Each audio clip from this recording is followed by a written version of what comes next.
Well, hello and welcome to this English lesson about cheating. More broadly, this is a lesson on lying and cheating and a little bit on stealing.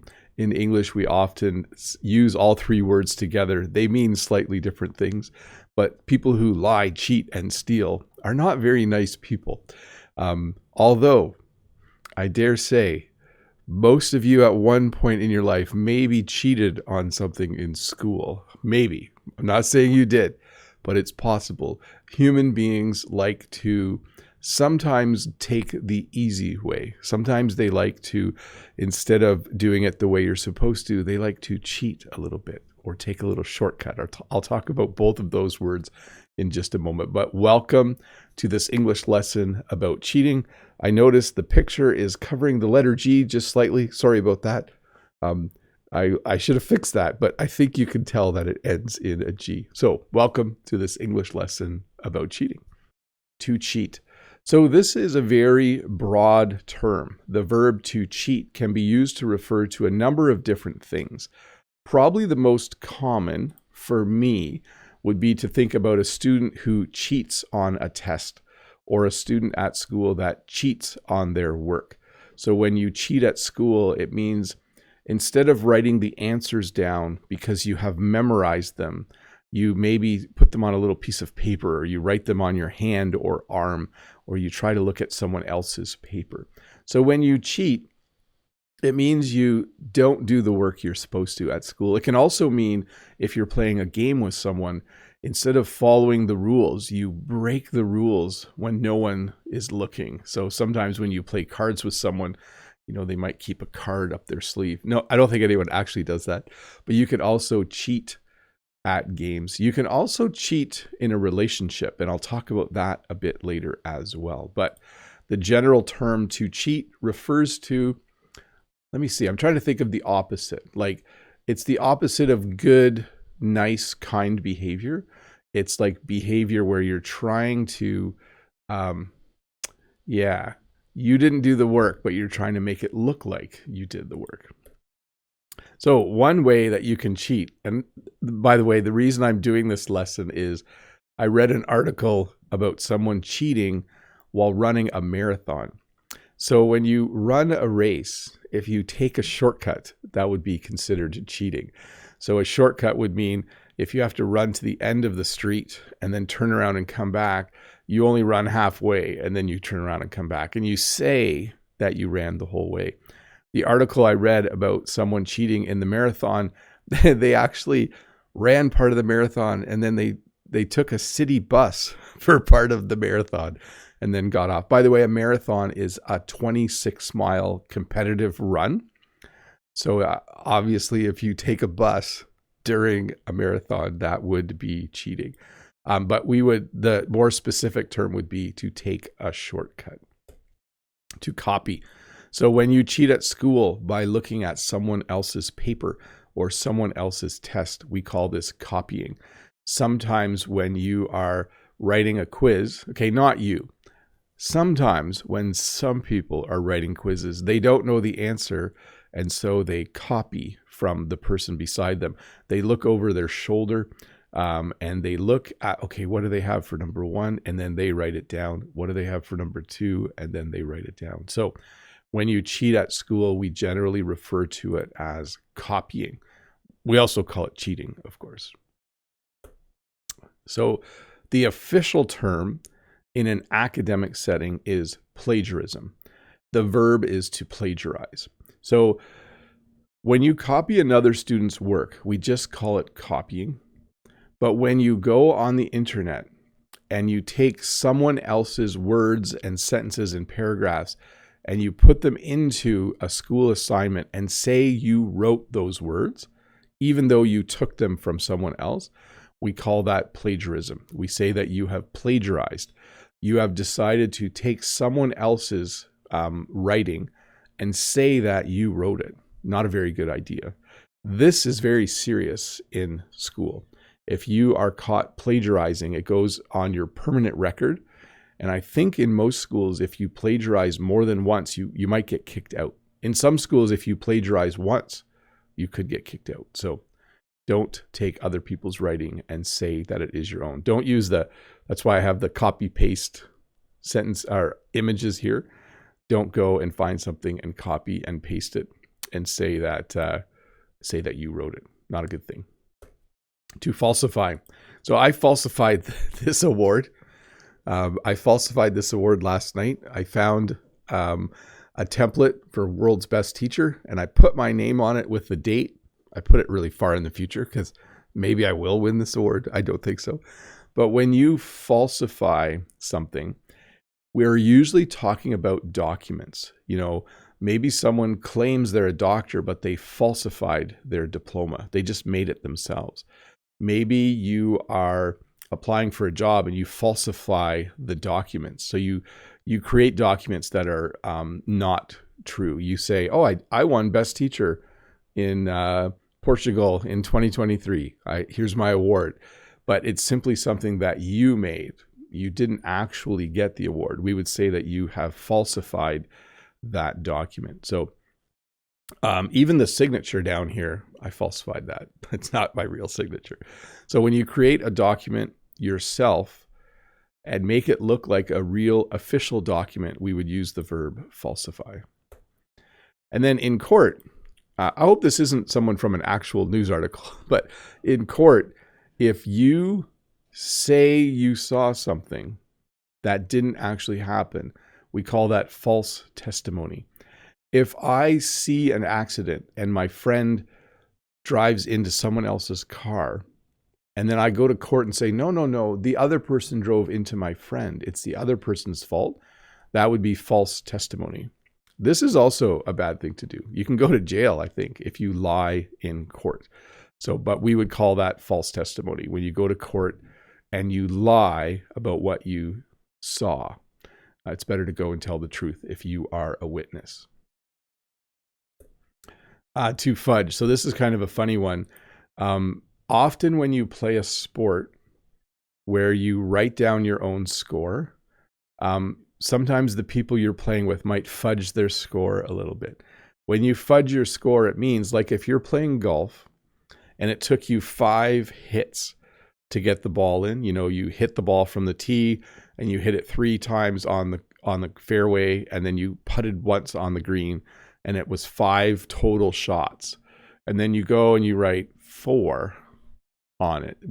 We would say that you are fudging your golf score. So you're cheating a little bit. You're lying a little bit. You see how cheating and lying are kind of similar. So, but sometimes people will fudge their golf score a little bit. So depending on what your friends are like, you might want to keep an eye on them when they write their score down to make sure they're not fudging their score.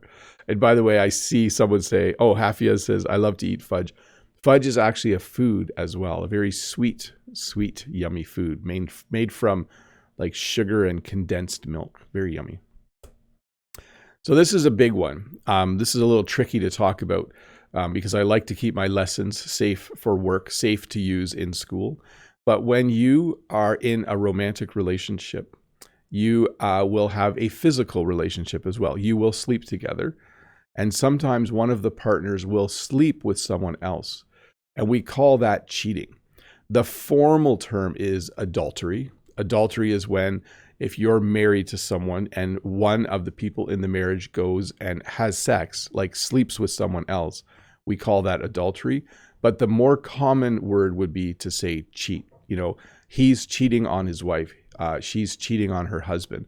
It means they've gone outside of the relationship and are getting physical intimacy from another person. So the official term, adultery, but the more common way to describe this would be that someone is cheating on someone. So in this picture, he might think his wife is asleep, and then it looks like maybe he's texting another woman. I don't know the details. Anyways, adultery and cheating. To cut corners. So this happens in construction sometimes. This can happen on large projects. In order to save money, people might not use the right materials or the proper methods when they're building something or doing something. And we say that they are cutting corners. They do this to save money. There was recently a building close to me where the company building it cut corners. They kind of cheated a little bit and lied a little bit, and then the building started to fall over. Yes, that even happens in Canada. Buildings sometimes under construction start to fall over. So when you cut corners, you're cheating a little bit. You're trying to make money by not using the proper materials, or maybe just not using the right method for what you are doing. Forgery. So sometimes people will forge documents. Now, I talked about falsifying documents. Forging documents is similar, but usually you forge things that are more important. So I might falsify documents, but I might forge a new passport. I might find a really nice painting in the world and use my elite painting skills to create a forgery. I might forge it. So it's basically more like lying in paper form. You know, if I got a US passport and tried to put my picture into it, I would be forging documents, and that is highly illegal as well. Again, you can see how this lesson is a little bit about lying and cheating, and activity that isn't helpful in the world. To embezzle. So when you embezzle, this is a form of theft that happens at work. So someone who embezzles steals money from the place they work. So they either submit false documents saying they did work that they didn't do, so the company pays them for it, or they take money directly from the cash register, or they might, if they're in charge of the accounting, if they're in charge of, keeping track of money spent and money earned, they might create like a little system where they get some of the money and it goes to their personal account. So there are a number of ways to embezzle. I don't know how to embezzle money, but this would be stealing money from your boss, from your work. So you're kind of cheating them out of their money. Like you're finding a way to take money that isn't yours. And then I guess you just hope you don't get caught. With all of this cheating stuff, like every version of cheating, you're just hoping you don't get caught, I guess. To cheat the system. So this is a phrase we use to talk about someone who's found a way to cheat and not really get caught, okay? So a good example would be in sports. Sometimes athletes find a way to cheat the system. So they know if they take performance-enhancing drugs, if they take steroids or other things, it will make them a better athlete. Well, it won't make them a better person. It will help them perform better in their event or in the sport they play. And then they might know there's testing, but they might know how to cheat the system. Maybe they know that if they stop taking the steroids 3 months before the competition, then when they have a drug test, it won't show up. You can also use this to talk about money and taxes. There's a system for collecting income tax, but maybe you found a way to cheat the system.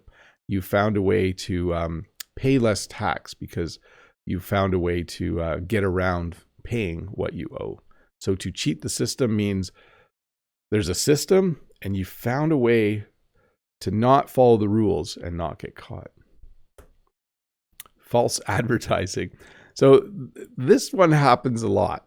And I consider this more lying than cheating. But false advertising is when you see something in a magazine or newspaper or on TV or in the ad before a YouTube video, and it looks amazing.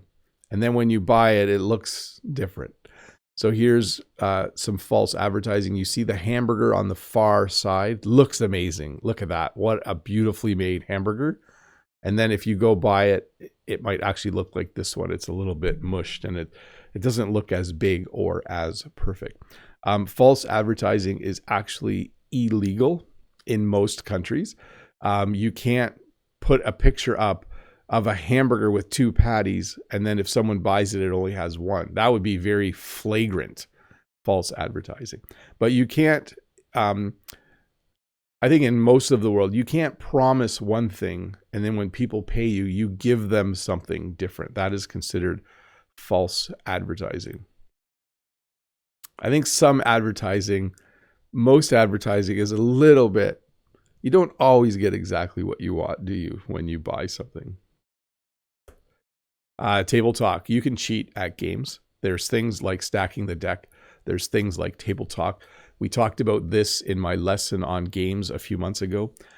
If I'm playing a game and if I'm playing it with a partner who's sitting across from me, so we're on the same team, and if we use certain sentences or words to mean things, like if I say to Jen while we're playing cards, I don't feel so good, it might mean, hey, I have really good cards in my hand, or it might mean I don't have good cards in my hand. So table talk is a form of cheating when you're playing a game. It's specifically a board game. So it's like you're talking in code to the person you are playing with.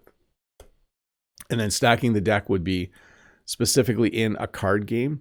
If there are 4 people playing and you are dealing, you, without anyone noticing, you put the cards in the order you want so that you, or maybe if you have a partner, get the best cards for that game, stacking the deck. And we use this phrase in life as well. Sometimes the deck can be stacked against you. If you apply for a job and the other person applying is like the nephew of the person who owns the business, we would say the deck was stacked against you. You're not going to get the job. Underhanded. I could not find a good picture for this, so I found this one. Underhanded means to do something sneaky or dishonest or devious or crooked or deceitful or sly or fraudulent or shifty or wily. So when you are underhanded, you're not truthful, okay? It would be underhanded for me to say, if you buy my used camera, you get 3 extra batteries with it, but then 2 of the batteries aren't for that camera. That would be underhanded. So I'm making it look like you get 3 batteries, but 2 of them won't actually work when you try them. So when you're underhanded, I think the best word would be dishonest and deceitful. Those would be the 2 words I would choose for underhanded. Bribery. I thought this picture was funny because it's like an envelope full of money and it says Mr. Governor on it. So bribery takes place when you give someone money so they do something that they're not supposed to do. So let's say you wanted to win a lot of money by betting on a sports team. You might then cheat the system a bit because you bribe the coach to make sure they lose the game, okay? Maybe there's a boxing match and you know one of the fighters and you want to bet $1 million on who will win the boxing match, and then you pay the fighter you know $50,000. You give them a $50,000 bribe to basically pretend they get knocked out in the 3rd round or something like that. So bribery is when you give money illegally so someone does something that benefits you, okay? Students never do this, but in a school, if a student said, I'll give you $20 if you give me a perfect score on my quiz, that would be bribery. I would lose my job if I accepted a bribe like that. So bribery is when you give someone money. I think usually someone in charge of something, right? So that they do something for you that benefits you. To stretch the truth. So again, this is more on the line of lying than cheating, but it can relate to cheating. So maybe it, like this shirt says, it was this big, honest. Often when people go fishing, okay, let me rephrase that. Sometimes when people go fishing, they catch fish that are this big and they put them back in the lake. And when they get home, they say they caught a fish that's this big. Okay. So they're stretching the truth. They did catch a fish. They're just kind of lying a little bit about the size of it. The reason I put this up about fish, though, is there was an example a few years ago where there was a fishing competition and it was by weight, and the people were catching fish and then they were putting fishing weights in the fish so the fish weighed more to try and cheat. So they wanted to win the fishing competition, and they did it by not just stretching the truth, like they went a little further. They actually cheated. So I guess when you fish, you have lead weights, right? You have your fishing line and you have a hook and you might have weights on the line. And so they were using those weights. So when they caught a fish, they were using those weights to make the fish heavier to try and win the competition. Not a good idea. You shouldn't cheat in a competition. Eventually you're going to get caught. Let's do one more. There's that slide. This is a good slide. This is what happens if you cheat, you don't want to get caught, right? The whole idea of cheating is that you're doing something to help yourself that's not good. But if you do get caught, that's the phrase we use. So the teacher here, it looks like these two people are cheating. They're passing information to each other. And the teacher's like, hey, what are you doing? And pointing at them. So cheaters often get caught. Okay. If you cheat at what you're doing, there's always a chance that you might get caught. And then after you get caught, you will have to pay the consequences. That's the phrase we would use. Doping. So this is a specific term for what athletes do to try and increase their performance using drugs or other methods in order to run faster or lift heavier weights or perform better in their event. So sometimes you'll see a news article that says, cyclists caught doping in the last race, or during the Olympics, you might hear about an athlete is disqualified because they did a drug test and found out the athlete had been doping. So when you take performance enhancing drugs, and there's a variety of them, we sometimes refer to that as doping. Hacking. If you play any computer games, it's frustrating when the person you are playing with is better than most humans could be.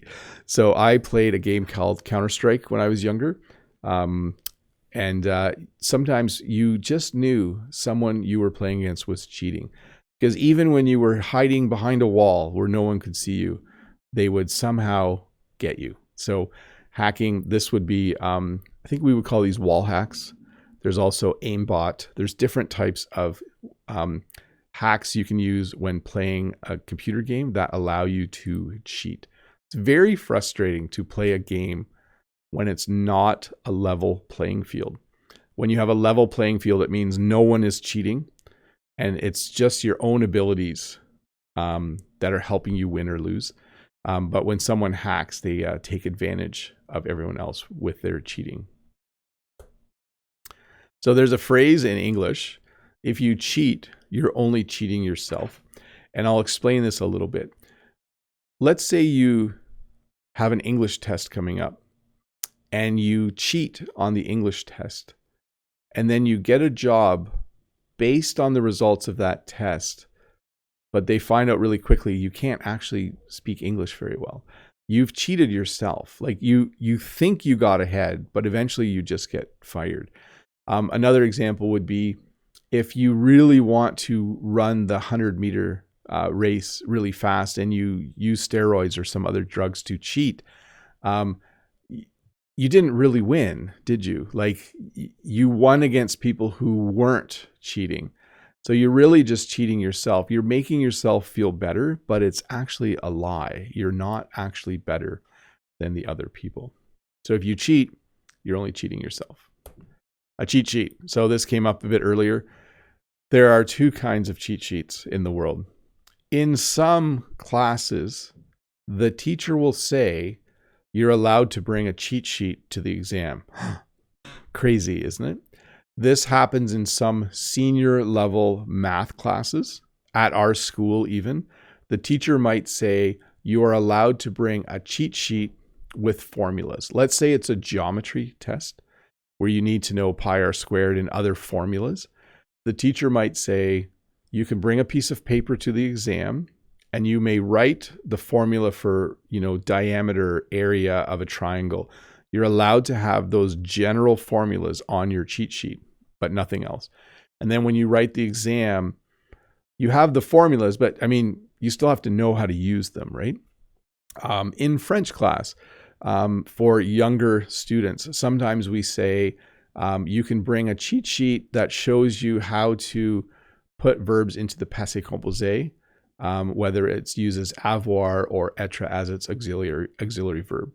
So we don't say write all the answers on the piece of paper, but we sometimes allow students to bring a little bit of information in that can be helpful for them. So we call that a cheat sheet. When it's official, it's allowed. So you're not actually cheating. But some students will bring in a cheat sheet when they're not allowed, and then they're actually cheating. Cheat day. If you watch what you eat, if you are someone like me that thinks a lot about, okay, what am I going to eat today? I don't want to eat too much. And then you do that Monday through Friday. You might have a day on, like Saturday might be a cheat day where you allow yourself to eat whatever you want. So you're we would use the word conscientious. That means you think a lot about what you eat throughout the week, but you might have a day where you're allowed to cheat. You're allowed to have donuts. So for me, I'm not this strict about it, but I do know people who they eat very healthy food most of the month, but then 2 or 3 days out of the month, they have a cheat day where they're allowed to eat whatever they want, a big pizza, couple donuts, etc., etc. And we call that a cheat day, a day where you are allowing yourself to cheat. And then back to the original, when you cheat, you have the title cheater. So if someone cheats on something, we say they are a cheater. So he used steroids to win the 100-meter dash. He's a cheater. She copied the answers from her friend. She is a cheater. She cheated on the test. She is a cheater. So you don't want to get that label. You don't want to be called a cheater. It would not be a nice thing to do.